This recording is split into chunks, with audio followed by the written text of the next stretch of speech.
The We Knew the Moon podcast is now the official podcast of the Goddess Temple Twickenham. Find out more on their website, www.goddesstempletwickenham.org, or find the Goddess Temple Twickenham on Facebook and Instagram. You're listening to We Knew the Moon with Dee Safier, an empath who started a podcast to explore the universe, spirituality, and all things witchy woo-woo. Don't forget to check out the website weknewthemoon.co.uk for all your I do what I want and the moon made me do it merch, whichever excuse you prefer to use for all of your life choices. Hi, this is Dee from We Knew the Moon, and I'm really excited because I've got Rebecca Burgess here again. Hi, Rebecca. Hi.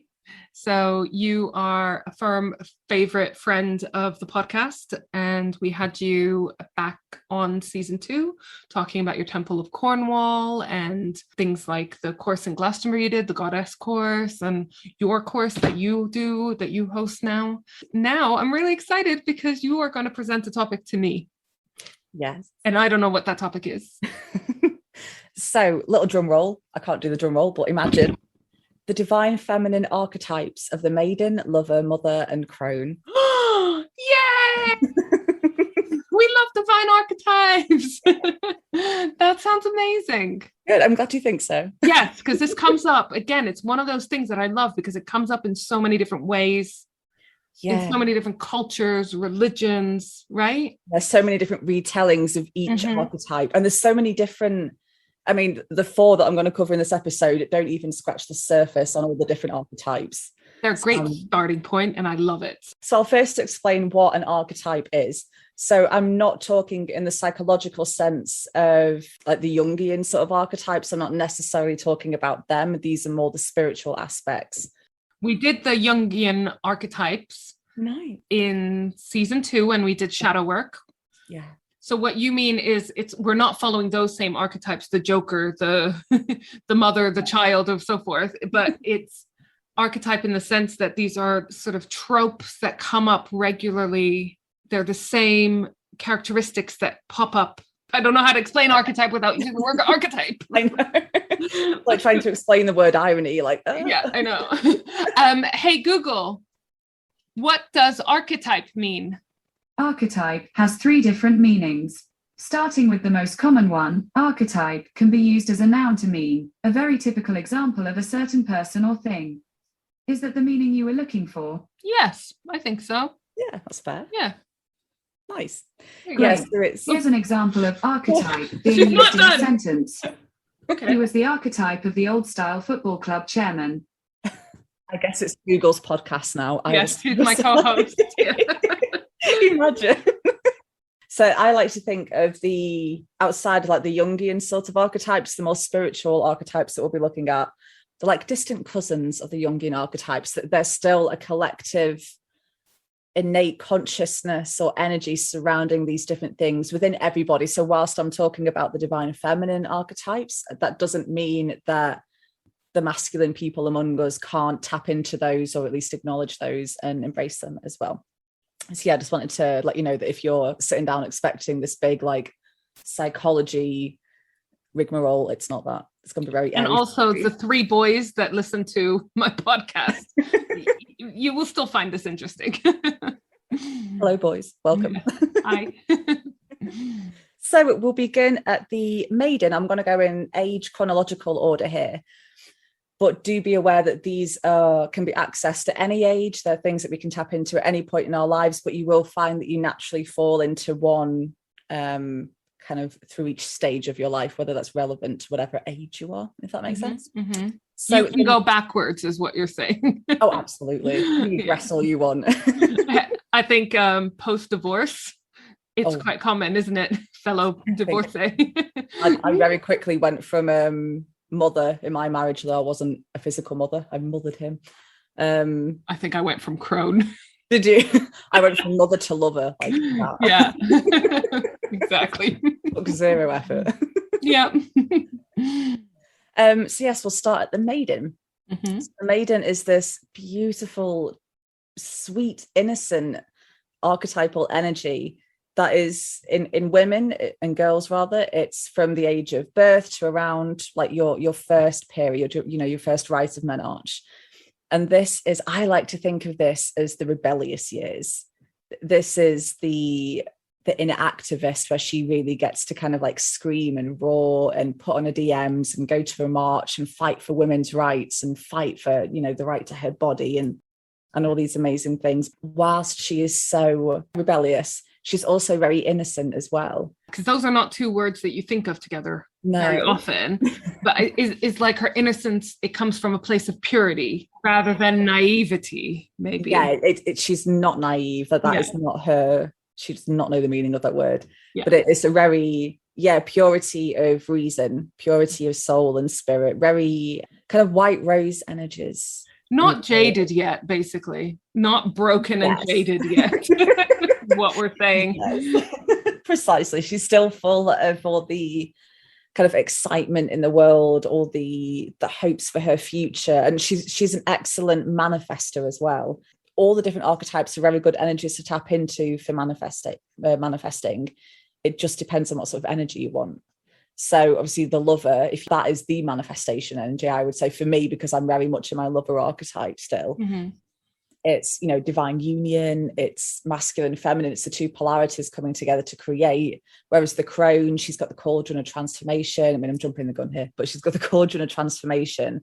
So they all use manifestation in different ways. But when it comes to the maiden, it's more that, it's that hopefulness, like, so you can hear the birds flapping against my window. I've got a bird feeder on the window. We've got a bird. I've got two collared doves that visit the bird feeder that's like stuck on my window, and they're very big and they don't quite know where the window ends or starts. So they keep like bumping into it as they're trying to feed. So apologies if you can hear that. Can I ask, as we go through these different archetypes, do you think people listening will be able to think, oh yeah, that's me?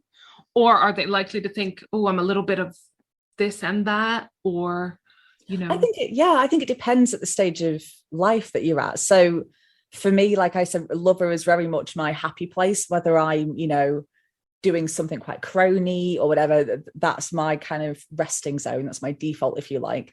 But there are definitely times in my life where I'm more crone than I am lover. It's all like pepperings throughout. And I use these different energies. Like I embody them when I want their energy for certain things. So like manifestation, for example, or creativity for the maiden as well. That's a big one. So it's embodying them as well. And I will be giving you little tips on how to embody each different archetype as we go as well. Amazing. Hopefully you can kind of recognize parts of yourself within each archetype, but feel kind of more at home in one than the others. That's what I would think. Yeah. Okay. Yeah. So it's not one of those things where you have to find balance between all of them. It's okay for you to be more one than the other. Yeah, I think that's where the fun lies in this. It's, if I want to go full crone, I love it. It's my favorite. I don't care that I have zero maiden energy. I want to be like the full on hag over the cauldron sometimes. I was going to say, I don't think I've got very much maiden energy left. No, mine is waning. I tried to call on it when I told you I went to Mamma Mia party at the O2 at the weekend. I feel like I tried to call on my maiden energy for that. And I think I succeeded for about 2 hours, and then I was a little bit tired and needed to sit down. That's impressive. I know. 2 hours is good. And I'm okay with that. So I guess that's it. It depends if you're okay with it, right? The way that I know in my body that I turn 30 next year is that, so when I was younger in my late teens, I used to be like quite a prominent figure on the Manchester nightlife scene. And I used to be out partying for literally about 14 hours. I'd get the last train there, the first train back in the morning. It was a whole big thing. Now, if you ask me to be out past 10 p.m. for about 3 hours, I'm not going. I mean, let me tell you another thing about the Mamma Mia party that made it for me. Yeah. I'm going to be 40 in a year and a half. No. Which I don't fucking know. I know everyone says this, but I literally don't know how that happened. But we went to the Sunday matinee, which was amazing because went out, had a nice meal, had some drinks, had a boogie because they have a disco after the show. And then I was home by 6 p.m. That's beautiful. That's It was perfect. amazing. It was like a dream day. So yeah, it was it's yeah, you do go through different energy phases during your life, don't you? And you'll find as well, if you're somebody with a womb, then you'll find that you'll get natural like ebbs and flows of these energies naturally throughout your menstrual cycle as well, which is really nice. Like, love it, obviously. Estrogen, ovulation, that's what we do. We ovulate. Couldn't think then. So yes, the maiden energies, and she's also very much all about her creativity and our inner child as well. Whilst those are two separate archetypes, so I just want to clear that. The maiden is very much our kind of bridge to our inner child. So if you're somebody like me who perhaps really struggles with connecting with your inner child because of trauma, sparkling words, trauma. For me, it's anxiety. Oh, it's horrible, isn't it? Yes.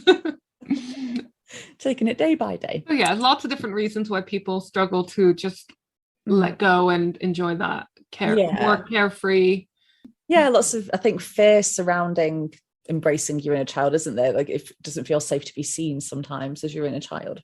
So connecting with your maiden energies is a really lovely bridge, because she is that bridge. If you think back to the ages when you were like 13, 14, you are the literal bridge between where you are now and your child self. Yeah. So you can kind of slowly take steps back, get to know your maiden self again before you get to know your inner child. That makes sense, because our inner child is so far away from our daily default setting for a lot of us. Some people, not so much. But it would take it would feel very unnatural to get out of, like, for example, for me, to get out of work mode and adulting mode and to go straight into feeling carefree and fun and joyful, right? Yeah. I need some baby steps in between there. I'm not going to just jump into it. So I love this idea of little bridge to the maiden before you get to the child. Yeah, that really helps me, because it's, like I said, I do struggle to kind of embrace my inner child from time to time. So I do kind of like, okay, what would 18-year-old me do then? What would maiden me do? Oh, she'd cause a ruckus. Oh, she'd be dancing around in a fishnet. It's like nothing matters. It's like, cool, let's do that. And then from there, it's easier for me to then kind of go, oh no, actually what I want to do is grab a hot chocolate, put a Disney film on, and just, draw and paint or whatever whilst it's happening. That's what my inner child needs right now. So it's easier to kind of remember what you enjoyed. Yeah, I think that's amazing. That's a great tip. Good, I'm glad. So the maiden is all about this creativity as well, that your inner child kind of bestows upon her as a gift. She has this creativity that she then fuels with the hormones of puberty. She just fuels it with this fire, like the rebellious fire I was talking about. If you're a rebellious kid, hello, so was I. Welcome to the club. I mean, you did have so much energy at that age, right? Like so much energy and so much want to change everything in the world, and you're so idealistic. And yes, idealistic, that's the word for the maiden. Idealistic is beautiful. And there's one goddess that I always call upon personally for this, and that's the Celtic goddess of Bridie, the maiden goddess of Imbolc, and I adore her. She is the goddess of the sacred flames. Now, if anybody knows anything about the Temple of Cornwall, you know that we're quite famous for our large collection of different sacred flames. How many sacred flames have you got? Well, let me see. So we've got the sacred flame of Cornwall, the sacred flame of the feminine, so the red tents, so the sacred flame for the red tents there. We've got the sacred flame of the Scottish red tents, which is held by our kind of sister temple up there. Oh, right, yes. We've got the sacred flame of ceremony and the sacred flame of Avalon. So 5 sacred flames. And are they lit all the time? Is this not like an Olympic flame? When I'm working in the temple, I'll always have the sacred flame of Cornwall lit, because obviously Temple of Cornwall. Whenever it's the red tent, I will light that one. The rest I kind of light depending on like the collective energies or what the temple wants to give out at that time. If I had them all lit, my goodness, it'd be a very hot room. Fire hazard. Yes, at the very least. Bridie is the goddess of these sacred flames, which I think is really, really shows you kind of her energy, as she's also the goddess of blacksmiths. Oh. And what I remember, one of the first things I want to say it's my mother ever taught me about kind of like the old ways, was that blacksmiths were seen as magicians because they can literally alchemize solid rock material into liquid and then back into something hard but different and transmuted and changed in some way. So Bridie really is the goddess of the smithies, of the blacksmiths, of really constant change. She is, you know, if you think back to when you were in puberty, your hormones were never level. Nothing was the same every day. There was very rarely a consistent kind of pattern within yourself. And whilst that is incredibly annoying and frustrating at the time, you can look back on it with kinder eyes and say that's actually really exciting. That's where a lot of the jubilant sort of energies come from. And it's that constant change, that constant wanting to change things, like you said before, wanting to change the world, wanting to change aspects of it. And she, as goddess of the flames and the smithies, that's something that we can use to tap into her energies, which can then help us embrace our own inner maiden as well, depending on the time of day. And the time of year, you know, Bridie and Imbolc is sort of like this, the coming out of winter and the start of spring. That feels very maiden energy-esque, if we're going to relate it to the calendar year, huh? I always like that week or so where it's still winter but barely. So I always think of it as Ceridwen, the Crone goddess. She lays down her blanket of snow, she goes to sleep under it, and she comes out transmuted into the maiden with the snowdrops. I love that. So cute. I feel like I need to do something with that imagery, but I can't paint. So I'm putting that out in the world. If somebody could paint that'd be marvelous. If anyone can make an image of that in some way, I guess in it. At us. So connecting with Bridie and therefore inner maiden is actually something really simple and so fun to do. And it is just tapping into your pleasure points. So when I say pleasure points, I don't mean the pleasure of the lover. I mean that the pleasure of being alive, the sheer joys of life around you. So that could be, you know, if we're talking about Imbolc, that could be seeing a little lamb prance around in a field. The happiness that brings up in me is ridiculous. There's so much serotonin in there. It's not even funny. You would love what happened to us last year. We drove past the field and almost caused a car crash because we needed to pull over real quick because in that field, piglets. Oh my God. Oh, I love piglets. Yeah, finding those sweet spots in your day-to-day life that really just you think, oh God, aren't I lucky? Even if you have to consciously create that, because I know it's hard, you know, if you're like the 9 to 5 sort of, you know, matrix thing, it's hard to kind of sit at your desk at the face of the colleague that you cannot stand and think, aren't I really lucky? Yeah. Or in the middle of a pandemic when you have all these weird restrictions and all sorts. Yeah, I understand. So even if you have to consciously cultivate that kind of essence of gratitude, that's fine. It you know, it doesn't have to be easy in the beginning. It just becomes easier over time. But yeah, really tapping into that pleasure point and accepting your worthiness of that pleasure. It's very easy to feel like we're not worthy of something. You know, I think a lot of people really suffer with low self-worth because, again, trauma. Thank you, trauma. The Maiden's a good place to kind of start to accept your worthiness for a lot of things, because she's usually where, you know, in our real lives, she's usually where things started to go a bit wrong. You know, your first boyfriend breaks your heart. You start realizing your parents are human and have faults. That's scary, isn't it? Yeah. Ooh, I don't like it. Still don't like it. No.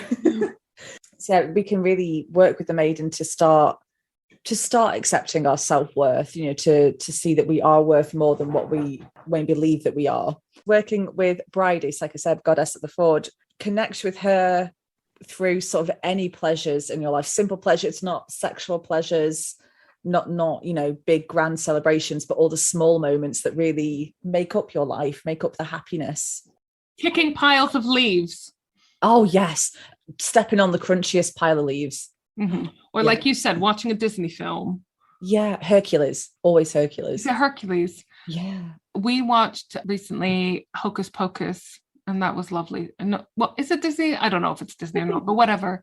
Oh, Joe, I can never get into Hocus Pocus. I always feel like a bad witch when I say that, but honestly, it drives me up the wall. I don't know. What about practical magic? Never seen it. I know. Shun me now, I get it. No, I don't want to shun you, but I need you to watch it and tell me how you feel about it. And now I'm jealous that you get to watch it for the first time. Oh, I'm excited to watch it now. Okay, go watch it after this, okay? Oh, I will do. It's very good for connecting with your maiden energy, and it's such a good film. Nice. Lovely. Shall do then. Add that to my list. So yes, you can go watch Hocus Pocus to connect with your inner maiden. But yeah, your favorite films, The Simple Joys in Life. And as you begin to sort of consciously cultivate those moments for yourself, whether it's, you know, a 2-minute break to go and get your favorite coffee from your favorite place, or whether you want to cultivate more, make it more ritualistic or ceremonial, make that time for yourself. It doesn't really matter. It's just what works for you. But as you begin to consciously cultivate those moments, you'll find that your sense of freedom sort of starts to expand from within you. The sense of freedom really washes over you and out into your reality. So you'll find that things start to become easier. Because if you think back to when you were a teenager, things were so effortless. Mm-hmm. It really was like, okay. I mean, we didn't think it at the time, but with hindsight. Yeah, so easy. All you have to do is go to school, flirt with some boys, done. That's Get it. drunk in the park. Yeah. Smoke some weed. Lie to your parents about it. Go to sleep. Do it again. Yeah. You could tell that I'm really far from my maiden energy, because my question I've just written down is, how often must I tap into my maiden energy? Oh, that's a good question though. I think whenever you want. So when you want to bring up those feelings or the energies of creativity, say if you're working on something, I mean, I don't know what your, you know, personal artistic hobbies are, but let's say you're a watercolorist in your spare time. If you're really got... You misjudged me and overestimated my ability. Sorry, I was one of those people at the beginning of the pandemic that thought, I'm going to become an artist during this time. Nope, absolutely not. I would say one of the top times that I tap into my maiden energy is when I'm with my friends. Yes, friends is another brilliant one. Yeah, exactly. Yeah. When you're with those friends, I always say it, where you lose track of time because you're just caught up in having fun and laughing and joking and having wine, possibly. You know what I mean? Yeah. Those friends where there's no pretense, there's no kind of ego involved necessarily, and you can just say whatever pops into your head. There's no inhibition. Yeah. So hopefully that summed up the maiden for you, and you can now, you know, go and connect with Bridie and your own inner maiden. So the lover. So this is my favorite archetype ever. She is my default. She is my kind of resting spot in the world. So most people, if you're into like witchcraft or the occult, you'll know the goddess archetypes as Maiden, Mother, Crone, which there's nothing wrong with. But there quickly came a point in my life where I wasn't falling into the maiden naturally, and I was nowhere near falling into the mother. So I was just kind of left in the abyss of archetypal energies. Yeah. And then I feel that. Yeah, good. I'm glad I'm not the only one. And then I discovered the lover, and that made so much sense. Because obviously we're very used to seeing this triple woman image, or the triple moon, which represents the three. It's very common for them to be depicted, represented as you said, Maiden, Mother, Crone. Yeah. So I like that you've slipped in another one. And as you said before, there's lots of other ones in between, isn't there? Yeah. That is, so if you're still, after this amazing episode, still not feeling any one in particular, you might just have to go and explore some more in-betweeny ones. Yeah. I like that. Yeah, so the lover really made sense for me when I was kind of like late teens, early 20s. And to be fair, now still am the lover. I am a person who approaches life quite naturally from a very sort of flirtatious point of view. I would say like quite almost a sensual, but I don't mean that in a sexual way necessarily. I just find... Well, it's the Leo fire sign in you, huh? It is, yes. There's like deep wells of pleasure that I can just feel generally about life, and that can be sexual, or that can just be, you know, isn't life amazing, marvelous, wonderful? Yeah. So it's... Yeah, I love her, and she's a very empowered person as well. So I think earlier I mentioned that I came out of my marriage and my divorce kind of, you know, being from a person who was, I mean, spoiler alert, I was in a very abusive marriage, and part of that abuse was trying to like make me be a housewife. There's absolutely nothing wrong with being a housewife, but if you know me, you know I'm a lot wilder than being a house. Do you know what I mean? Like trying to put yourself in any kind of category that you're not. No. And if you wanted a very traditional housewife as well, and it was all... What is wrong with these people? Why don't they just go and find that? Why are you trying to... Mother. That was his problem. That's what Yeah. was wrong with him, his mother. It usually is. Yeah, so I was forced into this mothering role, and if I didn't adhere to that, then there was lots of trauma. I was quite young when I got married, so there was no urgent need for me to be in this mothering role. So when I, finally left my abusive husband, it was when I was training in Glastonbury, one of those weekends was, I'm leaving you now. I think I moved out 10 days after I got back from that weekend. So I was like, no, I've had enough of your BS now. And whilst I was there, she's now my mentor, but Dawn Kinsella, she introduced me to the goddess Rhiannon, and her, whilst she's naturally seen in kind of Celtic folklore and, the divine energies as the sensual goddess, the goddess of sex and all this amazing, juicy, lovely stuff, which she absolutely is. She's also the goddess of empowerment. And that's what I really take from the lover. I love that. Yeah. I really do. She's not the town bike. She's not that sort of lover. She's I know precisely the person I want to share my bed with. We're not slut shaming her. No. No, we're impressed. Yeah. Well, what's the opposite of slut shaming? Slut praising. Yeah. Yeah, she's slut very worshipping.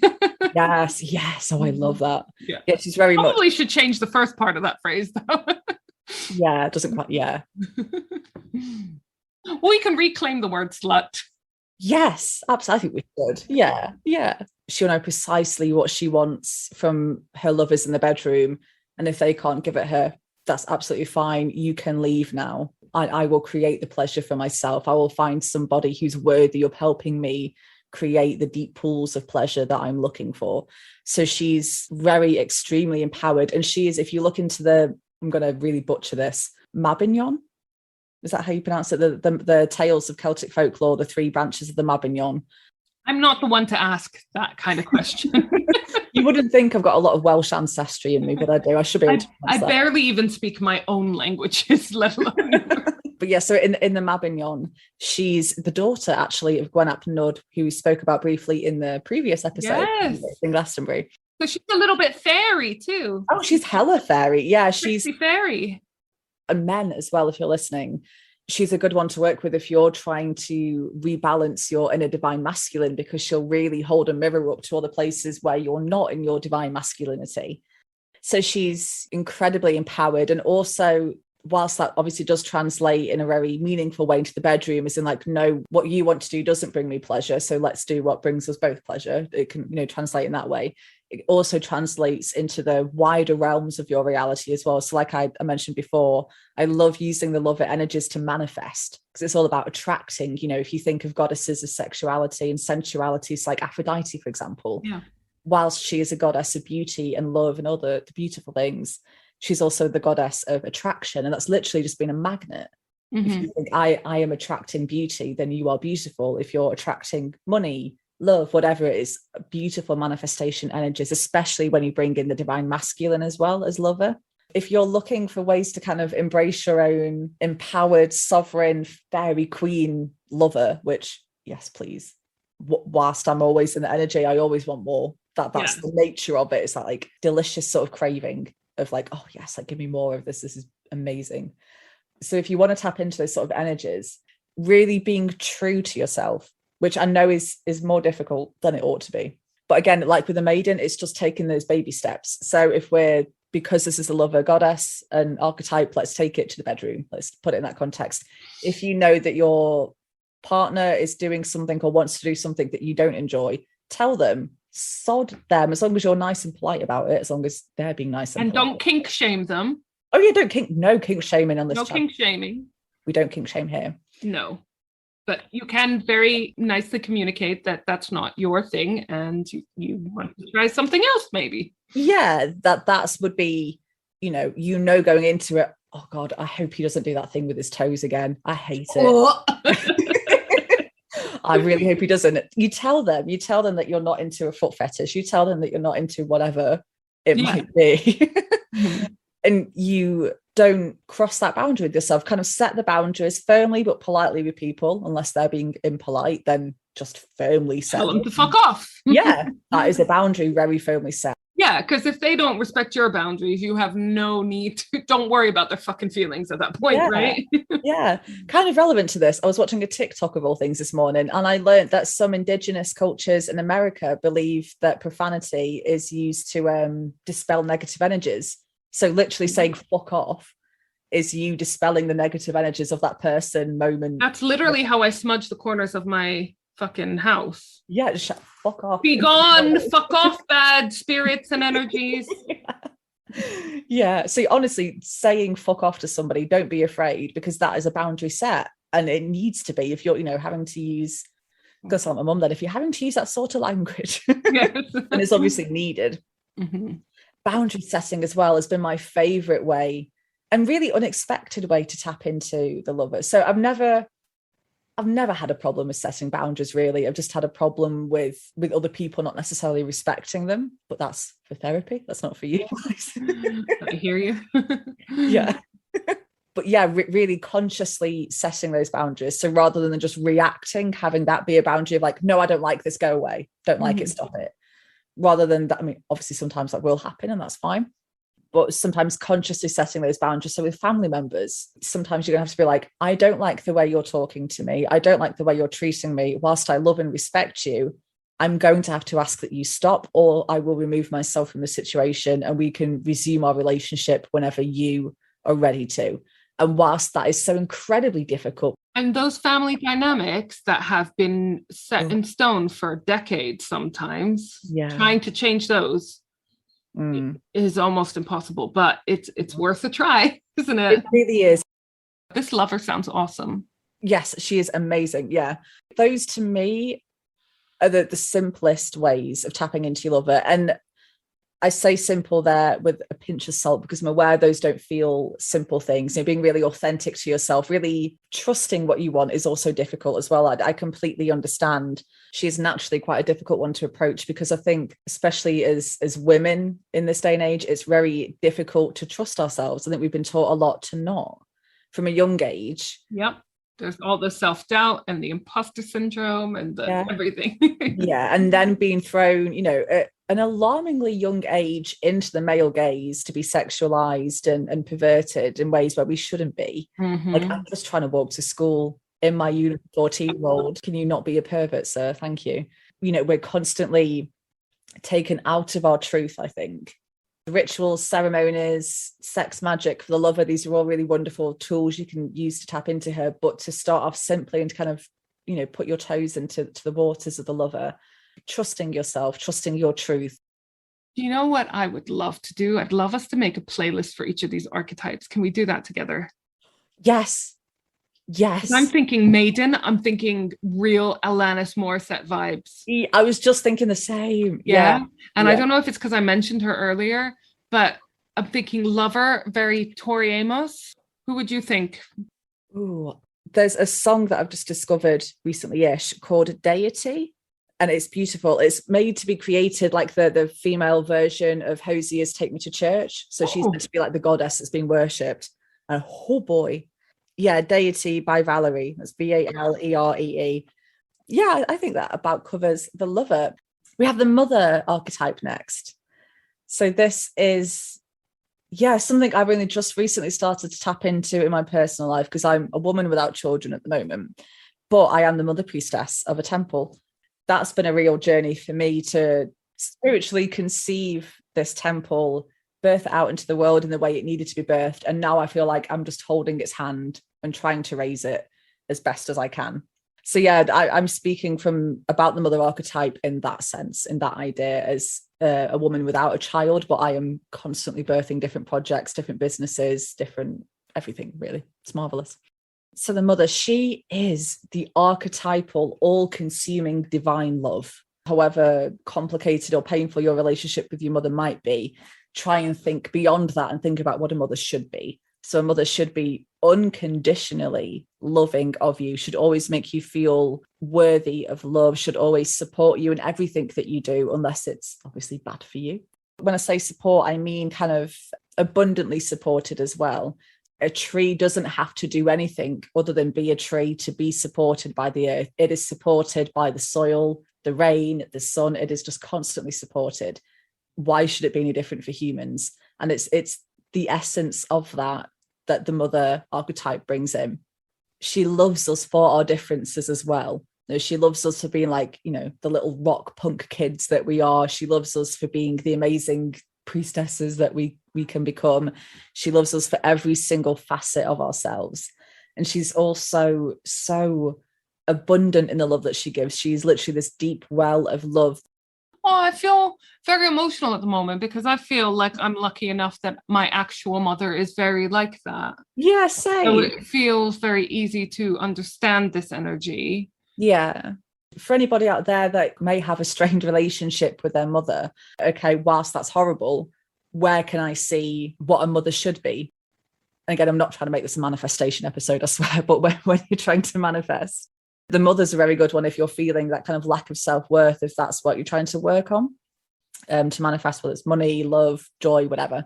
If I'm looking for something very specific, for example, that I don't think I'll find, I call the mother energies in, and lo and behold, it will be there. So I remember once I was looking for 2 ceremonial dresses for 2 very different, there was one for like I was doing a passing over ceremony for somebody, and I was doing a baby naming. So literally opposite ends of the spectrum, life and death. And I didn't yet have all my ceremonial attire, so I needed this. And I thought, there's no way I'm going to be able to get these 2 very different, you know, pieces in the same shop. But I thought, you know what, I don't have the time to be fanning around different shops. So I'll call in the mother energy, I'll call in the Goddess Ker, who I'll get to in a second, and we'll just see what happens. And literally, as I walked in, death, life, perfect. What shop was this? Primark? TK Maxx. I wanted to pretend it was some like lovely shop in Glastonbury. No, it's TK Maxx in St. Austell. If you want to feel mothered, or if you want to mother something, so like I said, if that's your own children that you might have, or, you know, you're trying to, you know, create, conceive and birth a project, a business, whatever, then the mother energies is the perfect place for that. Honestly, I can't quite get across to you how much this energy can love. It is just pure divine feminine love to me. And just calling it the mother just makes it easier to kind of, for our little monkey brains to go, oh, I know what this is. Yeah. But it's just divine love. So yeah, the goddess that I like to use to tap into the mother energies is the Goddess Ker, which is Ker. Now, I like to think that she's related to Cornwall in that way, because Ker, no. And she is a figure that we kind of worship and celebrate here at the Temple of Cornwall. She's, for us, it's the time of year at Lammas, you know, that the kind of the first harvest, everything's like fit to bust and so ripe and so glorious and so golden. That's the energies of Ker. She's an amazing goddess to bring into your everyday life. You know, if you work with Lilith or Hecate, the more kind of more fuel in their fire, shall we say, kind of goddesses. Whilst I do encourage you work with them every day if that's what you want to do, Ker is so effortlessly, she just fits into your day, because you can call her in when you're making a cup of tea or coffee in the morning.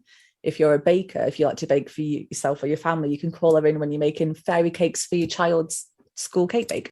You can call her in when you're wanting to conceive that business idea. Buy my little tea making station, because I love my tea.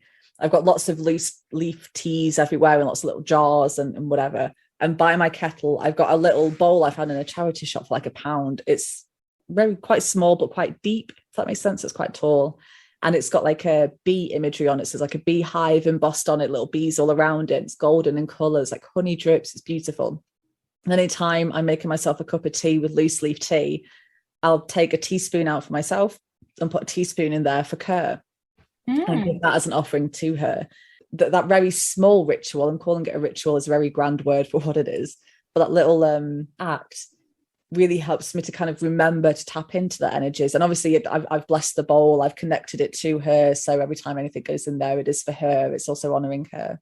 It reminds me of like, I am the mother priestess. I am worthy of that title. I am worthy of all the abundance in every sense of that word that title brings me.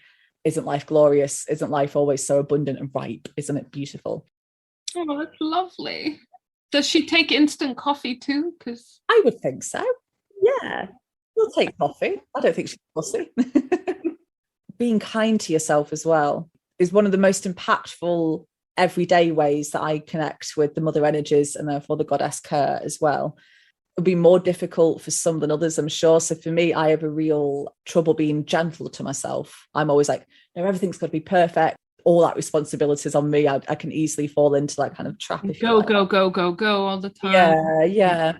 Which does help being self-employed, but also makes it incredibly difficult to take time off in a way. You can really work through the mother energies by looking at yourself through her lens. I woke up slightly late today, and for me, late is 6 a.m. That's me having like a 2-hour lie in there. I know, hideous. And I could very easily beat myself up about that. Like, oh, well, I've wasted the day. What's the point? Not going to get anything done, even though it's literally the crack of friggin' dawn. Yeah. Sod it. I can't do anything right. That would be a very pitfall for me to fall into if I was like, letting myself remain unconscious with it. But if I wanted to pull myself out of that, say I've dropped into that hole of, oh God, I'm not worth the time of day. Jesus, look at this. I would kind of begin to embody the mother energies and almost in a healthy way detach myself from that, whatever that moment was that made me feel that way, and look at it and myself through the lens of the mother. So I've embodied the mother very slightly. It's not some big like embodiment ritual. It's just that, okay, let's take a moment, let's calm down, let's be kind. What actually happened? Okay, you woke up at 6 a.m. That's fine. Don't be ridiculous. Like, you're still worthy just because you slept an extra 2 hours. In fact, that was probably a kind thing that you did for yourself there. Your body probably needed it. I feel like that's a motherly thing to say. Being kind to yourself, basically, is the core essence of connecting with the mother energies. And then, with all these archetypes, once you've mastered the simplicity of the everyday of them, you can then go on to embody them in bigger rituals, ceremonies, yada, yada, all that, the bigger stuff that we can do. I feel like the mother energy is like a nice, big, comfy, warm blanket that you put around yourself. Yeah, she really is. Yeah. What would go on the mother playlist? All I can think is that Meredith Brooks, I think, that song Mother, but maybe that is. Do you remember that song? No. I'm a bitch, I'm a lover, I'm a child, I'm a mother. Yes. I'm a sinner, I'm a saint. Yeah. So now we come to another one of my favorites. They're all my favorites, but I have a very sweet spot in my heart for the Crone. I love her. So she is, again, I'm speaking as a 29-year-old. I have yet to experience my own Crone years, but I'm very much looking forward to them. I think I'm one of the few women in the world that actively looks for grey hairs with excitement. I'm like, oh, I can't wait. I think I've just dyed my hair recently, but I've got quite a lot of grey hairs, and I can't wait for it to properly come through, because I think I'm going to have a streak. That's what I want. I want like if you're going to do it in a streak, like Bride of Frankenstein. That's what I want. I've never been able to say as perfectly as this. And again, I didn't write it down because I thought to myself, I'll remember this. I wrote this, but alas. So I'm just going to paraphrase myself here. But I wrote an article for a trade magazine, like a celebrant trade magazine, a couple of years ago now, and all about bringing the divine feminine in the different archetypes into ceremony. And when I was kind of writing about the Crone, because this was for people that had no idea about archetypes necessarily, when I wrote about the Crone, I wrote about her as the night sky and how the night sky is her cape. And as she weaves this cape, she weaves every single human story into it. Each star is a lover's tale. Each black hole is a death. The whole history of humanity is up there in the cosmos, and it's all been woven by the Crone. That is gorgeous. Thank you. I was very proud of myself. When you write a sentence and you're like, oh yeah. Damn, that's good. Damn, that's good. I am that bitch. Yeah. Thank you. And I've never been able to top that imagery. Wow. So I just leave that there for you and your pleasure. So yeah, she's very, nothing shocks her, nothing surprises her. She's seen it all before in all its different facets and all its different ways that things can happen. She's like your old funny grandma. And I mean funny is in like literally funny, not, grandma's gone funny. I mean, haha funny. That has lots of dirty secrets that she just comes out. When grandmas are like, oh yeah, well, when your granddad was away at war. Oh my God, Nana. Yeah. So the Crone energies is our deepest connection to our ancestors. And I mean ancestors, in living memory, ancestors all the way back to like whatever your version of Adam and Eve is, like all the way back to the first humans. She is age-old wisdom that's just being relived again and again and again. She knows everything, but sits back and lets you tell the story, lets you tell it your way, because she wants to experience your truth and honor your truth as well. And she's very much the space holder, you know, the gatekeeper of the energies. And I mean gatekeeper as in protector, not gatekeep, girl boss, all that sort of stuff. Yeah. And she's phenomenal, really phenomenal. So to tap into her energies would be to really, like I said, connect you with your ancestors, but also your innate gifts as well. You know, we're born with certain intuitive skills and abilities. Tapping into her is to tap into that within yourself. And the goddess that I love to use for this energy is Ceridwen. Now that there's so many beautiful different crone goddesses throughout many different cultures, or even, you know, crone-like energies. So like Kali, for example, whilst I'm aware she's not a crone, it's very much that death, destruction, that tower moment, tarot card sort of energies that she brings in. But yeah, Ceridwen, I think, is the one that I resonate with most, probably as a Celt, you know, as somebody with a Celtic ancestry. That's probably why. But yeah, she is that kind of cheeky grandma. And every time I go to visit her because I astral project a lot, I kind of somewhat willy-nilly leave my body at a moment's notice, go to all these glorious places. And when I go to visit her, she's in the middle of the woods on Samhain, and there's no moon in the sky, just the stars and all the beauty of the cosmos. And she's got a big cauldron over a fire pit, and she's sat there in like a black kind of semi-raggedy, like very well worn, loved and darned kind of clothes. And she always invites you over and just pats on the seat next to her and invites you to come and sit down. She is the woman, that the energies that holds the space for your transformation. Like I said, she'll either chuck you into her cauldron and just let you kind of scramble around, and that will be your initiation, or she'll very much kind of softly and slowly guide you there, depending on whatever you need. And what you need isn't always what you think you need. So she is always coming to things from a place of love, but always knows what you need better than you do. And she's also the goddess that I call upon when I'm doing my work as a death priestess. So connecting with crone energies and Ceridwen, again, keeping it quite simple for you also, it's something you can do every day, is just being silent. And that terrified me when I first kind of thought with that, because I, you know, somebody who likes to keep himself busy. I've always got something I can be doing and feel like I should be doing. Yeah. So I set myself a timer for 5 minutes every morning to begin with. I don't do this every day now, but to begin with, there's like a 30-day challenge I'd set myself to be silent for 5 minutes a day and sit in silence and no phone. There's no, you know, meditation playlist on. It's just me at my altar and just witnessing what comes up in those moments. And again, interestingly, it was my father who taught me when I was very young that in the silence you can hear God.